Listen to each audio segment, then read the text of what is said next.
Hello, everyone, and welcome to this week's episode of Coffee Talk. If you've just joined, Coffee Talks are the short in-between episodes where we read your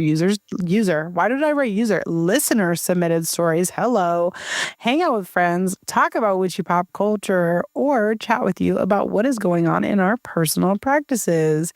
If you want to be featured on Coffee Talk, you can send us an email at submissions@coffeeandcauldrons.com, or you can send your submissions to our website via the submissions form at coffeeandcauldrons.com. Or if you're like, typing is hard, I'm not going to do that, you can send us a voicemail. It's at 351-207-0799. It does have a 3-minute cutoff, so just call us back and we'll smush it all together. You can send us your tips, your ghost stories, or any kind of story that you think the community would love to hear. Be sure to let us know if we can share your name or if you'd prefer for it to be anonymous. Your social media usernames are also a great way to get credit. Now, you might be thinking to yourself, Robyn, your voice is really hot. And I would agree in most ways. And you also might be wondering, I've heard a lot more of that in this intro than I'm used to. Well, here's the thing. Maria is being literally the laziest person I've ever met in my entire life. Very embarrassing. And she is on vacation, which is nuts. Like, who told her she was allowed to? Disgusting. Anyway, I am joined this week by Brice of Hollyweird Paranormal. Brice, hi. Thanks for being my Maria today. I'm honestly honored. Thank you. You're welcome. I'm going to start calling you mommy the whole episode. I, in fact, demand that. It was in my writer. I don't know if you got that already, but... Oh, I did not. And I will not be reading that in any capacity because I'm a gorgeous girl and gorgeous girls can't read. That's on God. And also, if you have any listeners who prefer sending voice memos over typing, I want to meet them because that's crazy. I could not be more opposite than that, and I respect it. First of all, hi, hello, know, my name is Robyn I Valentine, and that's literally me, bitch. I know. I'm literally not going to sit here. First of all, I will FaceTime you. I will voice note you. I will call you on the fucking phone. The first time you FaceTimed me, I had like a little moment to collect myself. I was like, this is fine. This is a new friend that you want to see. You can answer the phone. I was like, yeah. And listen, I'm like the worst millennial of all time because like I'm going to pick up that phone and I'm going to call you. I have thoughts. They're brewing in my head. I love yapping. That's why I have a podcast. I literally, even when I send a text, 9 out of 10 times, I did use voice to text. Fair. That's fair. Look at my hands. They're so small. You want me to fucking type with these things? It's like I'm Which is hilarious because I am an author. A multi-published author working on a third book. That's fine. You're being like the little Aristocats that have to like jump on each individual piano key. I literally like my hands are so small. The kitty paws. They're like so small. My mom came over to my house for my son's birthday a couple weeks ago, and she's lost a little bit of weight. And I'm not really a fan of talking about people's bodies when they're losing weight, and I really don't like it when she does it because it concerns me every time.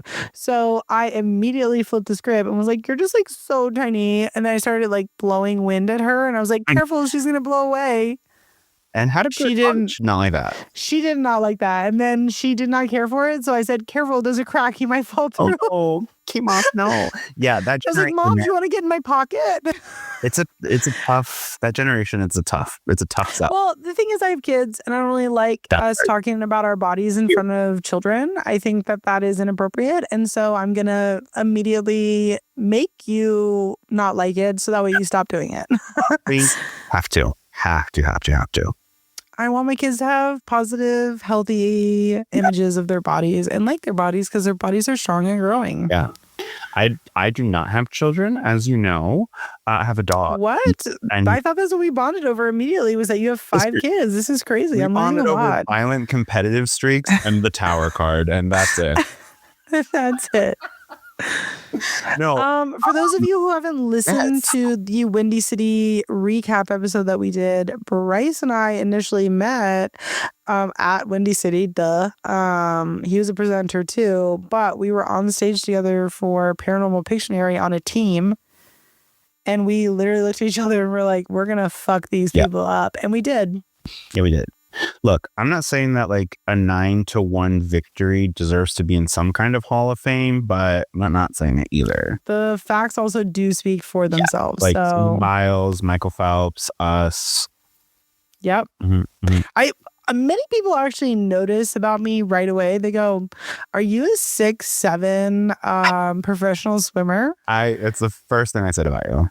You were like, "Whoa, Robyn, are those washboard abs?" And I'm like, "I'm an Olympian." Yeah, I won the most gold medals of any human in history. So of anybody. So yeah, I'm really glad you noticed about me right away. It's my competitive edge. Yes, but I actually will say I did have a very good time. Yeah.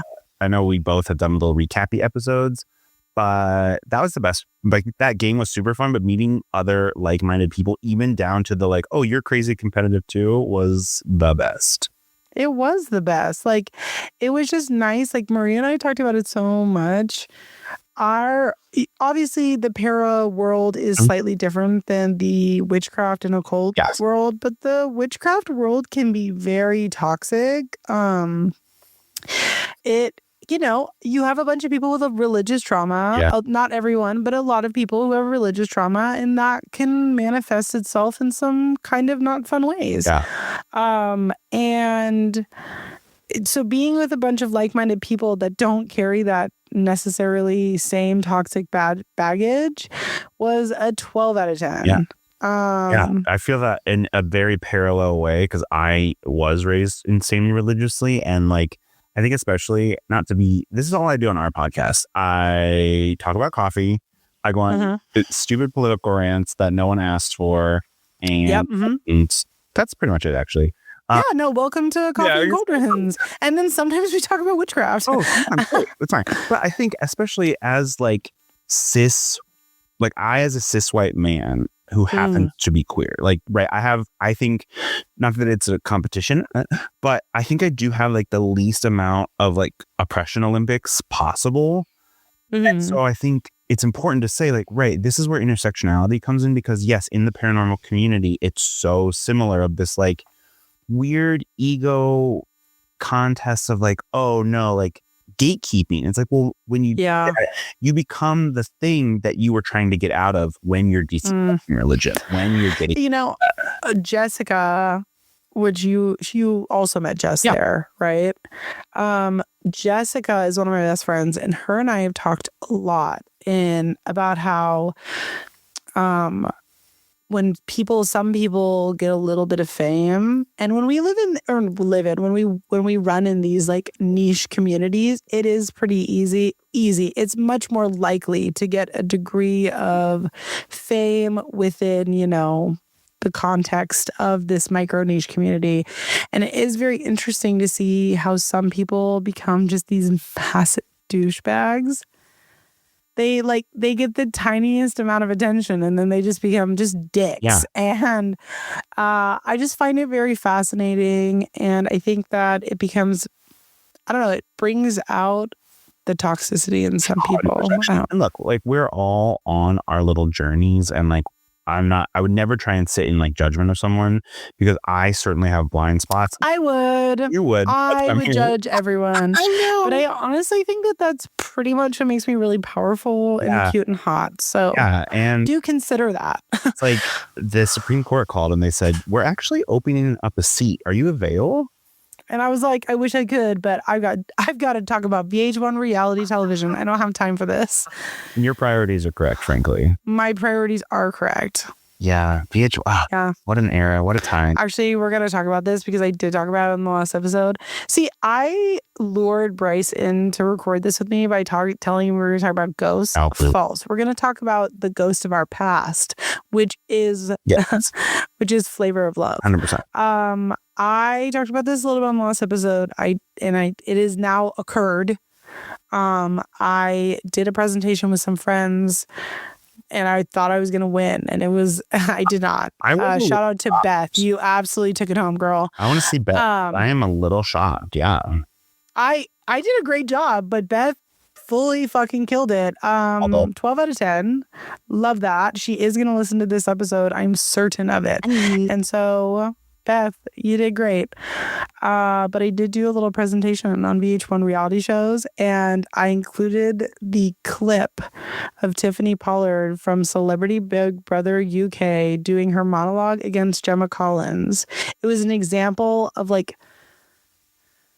what we still get today thanks to VH1's impact. 100%. And it was her doing that. They're very maidenly. Mm-hmm. They're very old.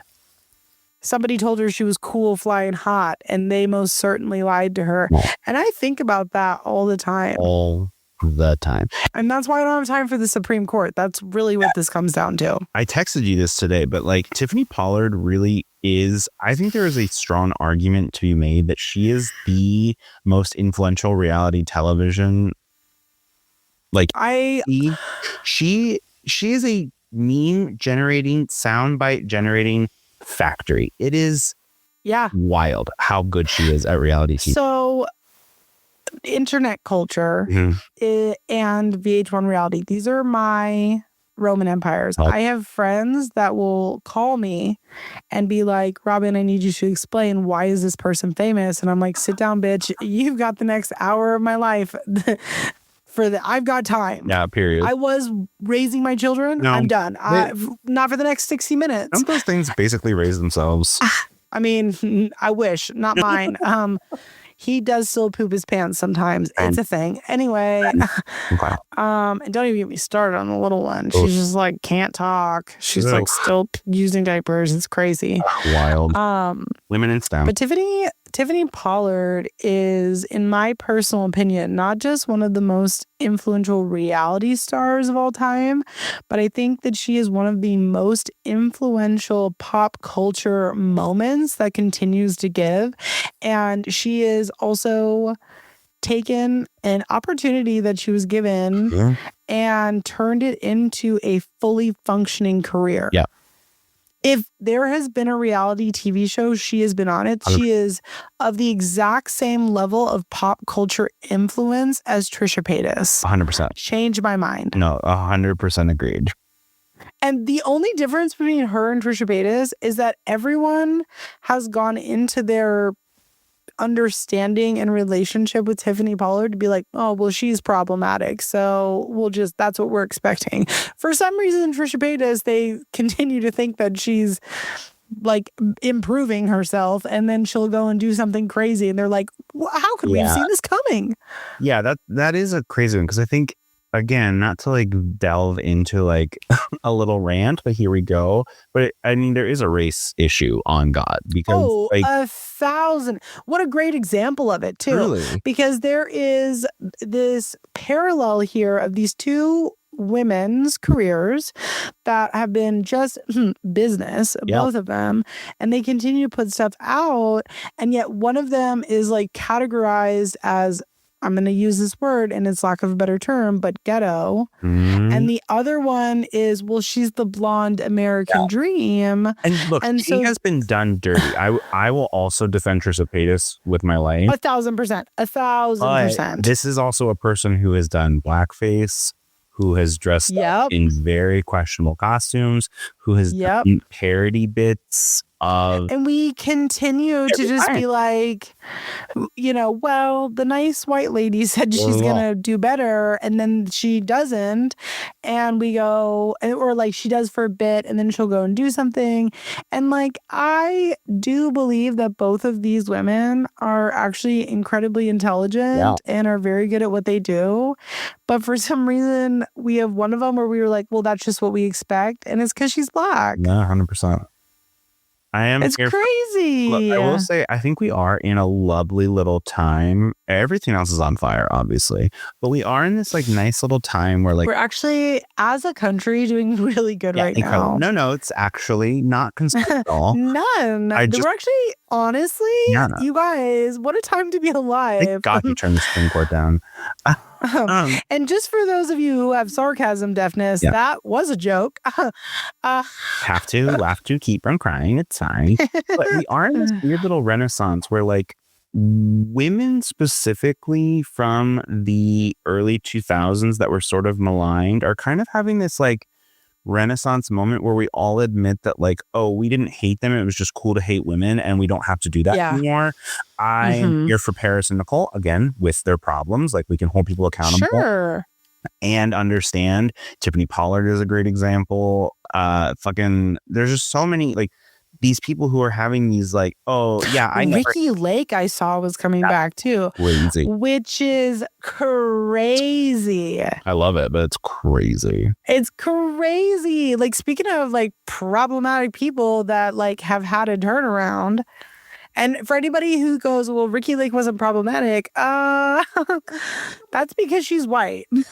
She fully had like a TV show where she said some pretty fucked up stuff to people. One, it's that thing of like, we never actually cancel male entertainers like Chris Brown. Never. Sold out tour. How has Chris Brown still got a career? How? You want to talk about Roman empires? That is the one that I'm like, but like Rihanna is beloved. Like no one is like. But you're a man. I thought the men's Roman empires is Rome. Mine is Rome, but only in the sense that like they were doing gay stuff. So I'm like, Rome. Oh, true. Yeah. True. Fair. Like Rome was like, no, we don't do gay stuff. And Greece was like, yeah, we fucking do. So like, fuck Rome. That is so valid. Yeah, thank you. Thank you for holding space for me, even though Pride is over. I mean, honestly, Pride is over, and that's why it is July 2nd today that we record this. And it is really important to remind all gay people that Pride is over, which means you now have to return to the pits of hell. Okay. Like Rome for Rome and not for the potential gay things that were happening. Yeah, you need to like Rome for the whole, colonizing all of Europe. You need to like it for that. You need to like it for that, actually. Yeah.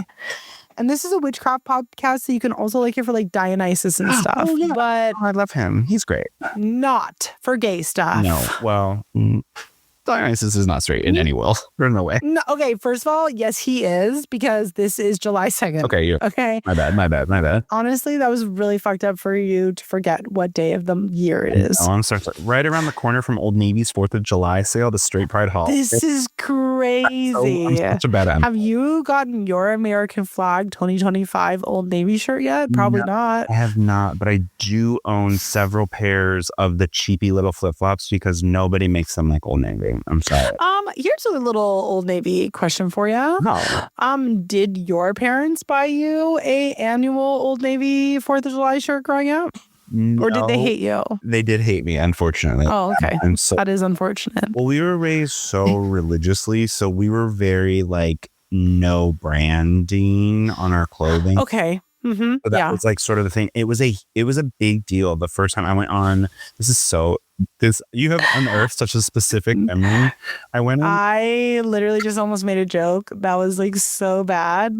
Do it.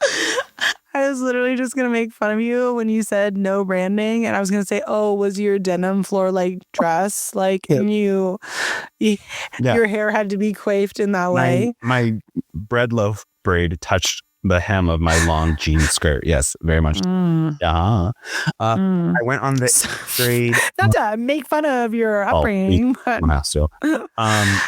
did you guys do like the 8th grade Washington D.C. trip? We did it, but I grew up very poor, so I was not allowed to go. That's really sad. I'm sorry. I was like, I was just like poor, so we weren't allowed to go. Well, I was repressed, so while we were there, I went to an anthropology, or no, what's it called? An Aeropostale. There's a little. Oh, and you were like, there's a half naked man. Oh, yeah. That's giving me weird feelings. I'm feeling weird things about that and the Washington Monument. Like, is that okay? Abraham Lincoln is giving me very confusing thoughts, guys. Okay, yes. Look, some of our founding fathers, while slave owners, were hot. I'm sorry to say it. It's, you know what? Honestly, that was very brave of you. Like, you look at a $10 bill, I get it. I would unfortunately like to remind you that Donald Trump is president. It is July 2nd, and so I am going to have to report you. You can. I'm already on the list for sure. It's okay, me too. Yeah. Oh my God, we'll be on the list together. Yay. I can't wait for us to all go to the mental institution together. It's going to be sick. Thank you, RFK. Yeah. Oh God, what a guy. Actually, not to get on a tangent. Please do. But RFK literally had half of his brain eaten by a worm, and we're letting him decide on our health. Mm-hmm. I mean, oh, you said you unlocked a memory, and I interrupted you. That's it. Just that go back to it. I went to Aeropostale and bought an Aeropostale T-shirt on my trip to Washington D.C. Was it a polo? Yeah, it had like the little collar and like, you know, it was like plain. That was the only, and I like hid it. I like hid it so that they wouldn't see it, and I would like wear it to school. Like I was so cool. What a rebel! Oh my God! Yeah. Honestly, that is beautiful. And that was very. I'm really glad I could hold that space for you. Thank you so much. And your Aeropostale shirt. Thank you so much. I live for that. Look, with but also, now knowing this lore about you, your Gmail profile picture is giving Aeropostale. You. How dare you? That is a 20-year-old headshot. How dare you? I know. Yeah. I saw that and I was like, oh, we never felt the need to update that. Okay. Look, I love it for you. I'm looking at it now, and yeah, I still have my ears pierced. That do not change it. No, I swear to God, if you change it because I've said something, I will personally come down there and I will get you with a hammer. That's it. Like, that's fair. You're right. Yeah. I won't. I honestly, it was brave of me to say it. Thank you for being such a good ally this July. This July. Yeah, that is I think it's my first. It's not my first ever headshot, but it is my first headshot that I got when I moved to California. And there's a little bit of LA lore for you. I moved to LA in 2010, like 2009, 2010. And it was right when we were really starting to no longer use black and white photos for our headshots. They were like starting to go into color. So this photo that you're seeing on my Gmail was like groundbreaking at the time, because it was like color and like you could see, and like everyone before, like literally a year before that was like, do not ever use color headshots. You should only use black and white. And then I like moved out here and it started to like really change. And I was like, you know, a trendsetter, obviously. Mm-hmm. And look at me now. I actually looked up headshots pretty recently, and I was Googling, you know, like how to do them, who could do them. And they actually used your Gmail photo as an example of the changes. They were history. They were like powerful. Yeah. Powerful. Yeah. Groundbreaking, trendsetter. That makes sense. Yeah. The history has its eyes is like playing in the background. Like, wow. So influential. I hate you. It actually brought a tear to my eye because Arms of an Angel was playing in the background. Oh, so and I was like, I suddenly feel the need to adopt a pet. Aww. Yeah. I love that. You should have. I'm glad that I brought you on here with the guise of talking about ghosts, and instead we talked about Tiffany Pollard and headshots. In fairness, I did work at a haunted school. It was the school that I went to for acting where I got that headshot, so it is all connected. It honestly, time is a flat circle. That's right. And I feel like period. Time is a flat circle. I would like you to do me a favor before we end this. Boo. 20 minutes is not long enough. I know, but it's a coffee talk, and we try to not torture these people with my voice for too much. I'll say it's like Fran Drescher talking to Fran Drescher right now. It's honestly, they're gonna be like, what is with this queer eye couple? Why are there 2 cans of pennies just being shaken in the microphone right now? They're like, please send help. Honestly, I am not just blinking twice, but I'm actually blinking Morse code of SOS. And they would you tell my listeners, Marie is not here. This is my captive audience. Enjoy the beat. Where they can find you, because they're obviously going to listen to this can of pennies and they're going to say, yes, please. You said, you know what? I need more of that. My ears are Yes, bleeding up. please. Yes, they can find me a couple of places. They can find the podcast that I co-host with my beautiful, lovely, wonderful podcast co-hostess, Tammy Merhead Chavez. We host a podcast called Hollyweird Paranormal. We talk about the weird true crime that sort of centers around LA and the entertainment industry and Hollywood, and the paranormal after effects a la haunted Wizard of Oz sets and Marilyn Monroe at the Roosevelt. If that's your vibe, come give us a listen. I talk about a lot of ranty things there too, so it's great. You can find me on socials at The Smirking Assassin. If you want to see pictures of my dog, I don't know, it's kind of cute. I'm a Gemini Scorpio, so that's fun. That's it. And for those of you who are not seeing this, which is going to be all of you, because I'm not putting this on YouTube this week. That's right. Brice is wearing a hoodie that says "I am Ken enough," and I really needed that for tonight, and I think all of us need it. Yeah, look, you got to keep it a little grounded in Barbie. Honestly, it's so true. Those of you who have stuck through this episode while we did nothing we were supposed to, thank you so much for joining us this week for Coffee Talk. We hope to see you next week for our regular episode. You can check out our website for links to our submission forums or shoot us an email at submissions@coffeeandcultures.com, or you can leave us a voicemail at 351-207-0799. Send us whatever yapping you want to send us. And as always, if you are enjoying Coffee and Cauldrons, please take a moment to review us on whatever streaming service you're using, like Spotify, Apple Podcast, or whatever. And if you want to support us directly, consider joining us on Patreon, where we share articles. We have 500 articles, I realized. Special Part 2 exclusive episodes. We have a Spell of the Month box and a Discord with a huge community that has like 10 events a month. So, love you so much. We'll see you next time. Bye.